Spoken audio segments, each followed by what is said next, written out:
ಅದ್ರ ಬಗ್ಗೆ ನಾನೇನು ವಿವರಣೆ ಈಗ ಹೇಳಂಗಿಲ್ಲ, ಯಾಕಂದರೆ ಅದನ್ನು ವಿಚಾರಣೆ ಹಂತದಲ್ಲಿದೆ, ತನಿಖೆ ಹಂತದಲ್ಲಿದೆ. ಮತ್ತು ಮಾನ್ಯ ಪ್ರಾದೇಶಿಕ ಆಯುಕ್ತರ ಕಾರ್ಯಾಲಯದಿಂದ ಇವತ್ತು ಇಬ್ಬರು ಸಿಬ್ಬಂದಿ ದಾಖಲೆಗಳನ್ನು ವಶಕ್ಕೆ ಪಡ್ಕೊಳ್ಬೇಕು ಅಂತೇಳಿ ಬಂದಿದ್ದಾರೆ. ಅದೇ ವಿಚಾರವಾಗಿ ಬಂದಿರೋದ್ರಿಂದ ನಮ್ಮಲ್ಲಿ ಏನು ಲಭ್ಯ ದಾಖಲೆಗಳಿದ್ದಾವೆ ಅವರಿಗೆ ನಾವು ಅದನ್ನು ಕೊಡ್ತೀವಿ. ಆಮೇಲೆ ಯಾವ ದಾಖಲೆಗಳು ನಮ್ಮಲ್ಲಿಲ್ಲ ಅದ್ರ ಮಾಹಿತಿನೂ ಅವರಿಗೆ ಕೊಡ್ತೀವಿ. ಅದರ ಫೈಲ್ ಮಿಸ್ಸಿಂಗ್ ಆಗಿರುವಂಥದ್ದು ಏನಾದರೂ ಬೆಳಕಿಗೆ ಬಂದಿದೆ ಸರ್? ಈಗ ಮಾಲೂರಲ್ಲಾಗಿ ಕೋಲಾರದಲ್ಲಾಗಿ. ಮಾಲೂರಲ್ಲಿ ಆ ಫೈಲ್ ನಮಗೆ ಕಳಿಸಿದ್ದಾರೆ ಅಂತೇಳಿ ಹೇಳ್ತಾರೆ, ಬಟ್ ನಮ್ಮಲ್ಲಿ ಆ ಫೈಲ್ ಇಲ್ಲ. ನಮ್ಮಲ್ಲಿಂದ ನಾವು ಅವ್ರಿಗೆ ವಾಪಸ್ ಕೊಟ್ಟಿರೋದಕ್ಕೆ ದಾಖಲೆಗಳಿದ್ದಾವೆ. ಅದನ್ನೇ ನಾವು ಆ ಪ್ರಾದೇಶಿಕ ಆಯುಕ್ತರ ಸಿಬ್ಬಂದಿ ಏನು ಬಂದಿದ್ರು ಅವ್ರಿಗೆ ಹೇಳಿದ್ವಿ. ಅದಿದೆ, ಅದರಲ್ಲಿ ನಾವು ಅದನ್ನು ಈಗ ಪೇರಿಸ್ಟ್ ಎಲ್ಲ ರೆಡಿ ಆಗ್ತಾ ಇದೆ, ಅದರಲ್ಲಿ ಅದೆಲ್ಲ ಮಾಹಿತಿ ಇದೆ. ಅದೇ ಅದರಲ್ಲಿದೆ ಮಾಹಿತಿ. ಅದು ಪೇರಿಸ್ಟ್ ಎಲ್ಲ ರೆಡಿ ಮಾಡ್ತಾ ಇದ್ದಾರೆ. ಎಲ್ಲ ನಮ್ಮಲ್ಲಿ ಏನಿದೆ ಏನಿಲ್ಲ ಅನ್ನೋದ್ರ ಬಗ್ಗೆ ನಾವು ಅವ್ರಿಗೆ ಮಾಹಿತಿ ಕೊಟ್ಟಿದ್ದೀವಿ.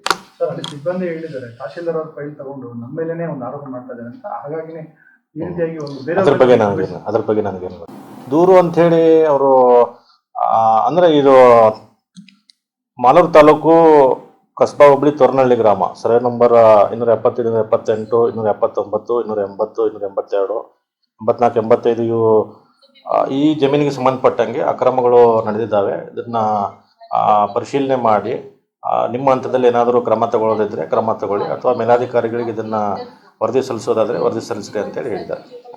ಈಗ SIT ತನಿಖೆ ಇರೋದ್ರಿಂದ ಪಾರ್ಟ್ ಆಫ್ ವರ್ಕ್ ಏನಿರುತ್ತೆ? ನಮ್ಮಲ್ಲಿ ಏನು ದಾಖಲೆಗಳಿದ್ದಾವೆ, ಏನಾದರೂ ಮಾಹಿತಿಗಳು ದಾಖಲಾತಿಗಳು ಬೇಕಾದಾಗ ನಮ್ಮಲ್ಲಿ ಏನಾದರೂ ಲಭ್ಯ ಇದ್ದು ಅಂತಂದರೆ ಅವ್ರಿಗೆ ನಾವು ಇಂಥ ಮಾಹಿತಿ ಲಭ್ಯ ಇದ್ದಾವೆ ಅಂತ ಹೇಳ್ತೀವಿ. ಇಲ್ಲ ಅಂತಂದರೆ ಇಂಥ ಮಾಹಿತಿಗಳು ನಮ್ಮಲ್ಲಿ ಲಭ್ಯ ಇಲ್ಲ ಅಂತೇಳಿ ಹೇಳ್ತೀವಿ. ತನಿಖೆಗೆ ನಾವು ಸಹಕಾರ ಮಾಡ್ತೀವಿ. ಆರೋಪ ಒಂದೇ, ಬಟ್ ಎರಡು ತನಿಖಾ ತಂಡ ರಚನೆ ಆಗಿರೋದು ಸ್ವಲ್ಪ ಗೊಂದಲಗಳಿದೆ. ಅದ್ರ ಬಗ್ಗೆ ನಾನು ಕಮೆಂಟ್ ಮಾಡಲ್ಲ. ತಾವು ಕೂಡ ಸದಸ್ಯರಿದ್ದೀರಿ, ಈಗ ತನಿಖೆಗಳು ಕೂಡ ಒಟ್ಟಿಗೆ ನಡೆಯುತ್ತವಾ? ಇನ್ನೊಂದು ತಂಡದಲ್ಲಿ ನಾನು ಇಲ್ಲ, ತನಿಖಾ ತಂಡದಲ್ಲಿ ಇಲ್ಲ. ನಮ್ಮ ಕಚೇರಿ ಸಿಬ್ಬಂದಿ ಇರ್ಬೋದು, ನಾನಿಲ್ಲ.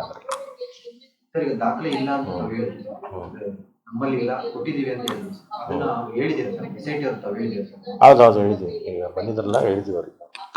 ಅದೇ ದಾಖಲೆ ಬಂದಿದೆ ಸರ್? ಹೌದು ಸರ್. ಇತ್ತೀಚೆಗೆ ಸಾರ್ವಜನಿಕ ವಲಯದಲ್ಲಿ ಭಾರಿ ಒಂದು ಟೀಕೆ ಗುರಿಯಾಗಿರ್ತಕ್ಕಂಥ ಇಂಥ ಒಂದು ಆರೋಪ ಕೇಳ್ಕೊಳ್ತಾ ಇದೆ. ಇಲ್ಲ, ಆ ಥರದ್ದು ಏನಿಲ್ಲ. ನಮ್ಮ ಗಮನಕ್ಕೆ ಏನೇನು ಬಂದಿದ್ದಾವೆ ಅಕ್ರಮ ಖಾತೆಗಳಾಗಿದ್ದಂಥವು ಅಂಥವೇನಾದ್ರು ಇದ್ದು ಅಂತಂದರೆ ಅವನ್ನೆಲ್ಲ ವಿಚಾರಣೆಗೆ ತಗೊಂಡು ನಾವು ಸೂಕ್ತವಾದ ಆದೇಶಗಳನ್ನು ಹೊರಡಿಸಿದ್ದೀವಿ. ಹಾಗಾಗಿ ಇದರಲ್ಲಿ ಯಾರೇ ತಪ್ಪಿತಸ್ಥರಿದ್ರೂ ಅದು ಅವ್ರಿಗೆ ಶಿಕ್ಷೆ ಕಟ್ಟಿಟ್ಟು ಬುತ್ತಿ ಅಂತೇಳಿ ಹೇಳ್ತೀವಿ ಅಷ್ಟೇ. ಸರ್, ದಾಖಲಾತಿ ಕೊಟ್ಟಿದ್ದೀವಿ ಅಂದ್ರೆ ಇಲ್ಲಿಂದ ಹೋಗಿದೆ ಅಂದ್ರೆ ಯಾವ ದಾಖಲೆ ಏನು ರಿಲೇಟೆಡ್ ದಾಖಲೆ? ಕಡತ ಮತ್ತೆ ಮಂಜೂರಾತಿ ಕಡತ ಮತ್ತು ಮೂಲ ಮಂಜೂರಿ ಕಡತ ದಾಖಲೆಗಳನ್ನು ನಮ್ಮ ಕಚೇರಿಯಲ್ಲಿ ಕೊಟ್ಟಿದ್ದಾರೆ ಅಂತೇಳಿ ಹೇಳಿದರು. ನಮ್ಮ ಕಚೇರಿಯಲ್ಲಿ ಕೊಟ್ಟಿದ್ದನ್ನು ವಾಪಸ್ ಅವ್ರಿಗೆ ನಾವು ಕೊಟ್ಟಿದ್ದೀವಿ ಅಂತ ಹೇಳಿ ಇದನ್ನು ಮಾಡಿದ್ದೀವಿ, ಮಾಹಿತಿ ಆಗಿದ್ದೀವಿ. ಮಾಲೂರು ತಾಲೂಕಲ್ಲಿ ಇಂಥ ಪ್ರಕರಣ ಬಂದಿದೆ ಏನು ಸರ್? ಯಾಕಂದರೆ ಇಲ್ಲ, ನಾನೀಗ ಅದ್ರ ಬಗ್ಗೆ ಏನೂ ಮಾತಾಡಲಿಕ್ಕೆ ಇಷ್ಟಪಡೋಂಗಿಲ್ಲ. ಯಾಕಂತಂದರೆ ಸಂಕ್ಷಿಪ್ತವಾಗಿ ನೀವು ಅವ್ರು ಯಾಕೆ ಬಂದಿದ್ರು ಅಂತೇಳಿ ಕೇಳಲಿಕ್ಕೆ ಬಂದಿದ್ದೀರಿ. ನಾನು ಯಾಕೆ ಬಂದಿದ್ದಾರೆ ಅಂತೇಳಿ ಹೇಳಿದ್ದೀನಿ. ಆಮೇಲೆ ಸರ್ಕಾರ ಪ್ರಾದೇಶಿಕ ಆಯುಕ್ತರ ಮಟ್ಟದಲ್ಲಿ ಅದು ವಿಷಯ ಇರೋದ್ರಿಂದ ನಾನು ಒಬ್ಬ ಕೆಳ ಹಂತದ ಅಧಿಕಾರಿಯಾಗಿ ಏನೋ ಕಮೆಂಟ್ಗಳನ್ನಾಗಲಿ ಮತ್ತು ಹೇಳಿಕೆಗಳನ್ನಾಗಲಿ ಕೊಡಲಿಕ್ಕೆ ನಾನು ಇಷ್ಟಪಡ್ತೀನಿ. ಜಿಲ್ಲಾ ಮಟ್ಟದ ಅಧಿಕಾರಿಗಳ ಮೇಲೆ ಪ್ರಕರಣದಲ್ಲಿ ಯಾವುದೇ ರೀತಿ ಒತ್ತಡಗಳಿಲ್ಲ, ಯಾರಿಂದನೂ ಯಾವುದೇ ಥರದ ಒತ್ತಡಗಳಿಲ್ಲ. ಕಾನೂನುಬದ್ಧವಾಗಿ ಏನಿದೆ ನಾವು ಆ ಕ್ರಮಗಳನ್ನು ಮಾಡ್ತಾ ಇದ್ದೀವಿ. ಮಾಲೂರು ತಹಸೀಲ್ದಾರ್ ಅವರಿಗೆ ತಮ್ಮ ದೂರು ರಿಪೋರ್ಟ್ ಕೊಟ್ಟಿದ್ದಾರೆ ಅಂತ ಏನು ರಿಪೋರ್ಟ್? ಒಂದು ರಿಪೋರ್ಟ್ ಬಂದಿದ್ದು, ಬಟ್ ಅದಕ್ಕೆ ಹೆಚ್ಚುವರಿ ವಿವರಣೆ ಕೋರಿ ನಾವು ಅವ್ರಿಗೆ ವಾಪಸ್ ಹಾಕಿದ್ದೀವಿ. ಅದಿನ್ನೂ ವಾಪಸ್ ಬಂದಿಲ್ಲ. ಬಂದಾದ್ಮೇಲೆ ಅದನ್ನು ಪರಿಶೀಲನೆ ಮಾಡಿ ಅದು ನಾನೀಗ ಈ ಹಂತದಲ್ಲಿ ಅದನ್ನೇನು ಡಿಸ್ಕಸ್. ಯಾವುದು?